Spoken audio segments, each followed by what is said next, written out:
What's up guys, in this video I'm going to show you how you can record audio with your DJI mic without connecting it to any device.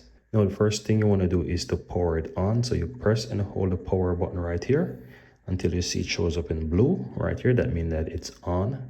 Then you want to turn it around. This is the side for recording, and you can also see this little USB-C port right there. Now you want to press this button right here, so I'm going to press it. It's going to show up right here and light up. Testing, testing, testing. I'm speaking. Now it's currently recording. So once you have this light showing up right here on the side, it's currently recording. If you want to stop the recording, you press it again, the light goes away and the recording stops. Now, as you see right here as well, there's a USB-C port. You want to plug a cable here and plug it into your device or your computer. And once you plug it in, it's going to pop up. Ensure that it's on, but it's going to pop up in the File Explorer, and you can easily download or copy the audio files. That's it.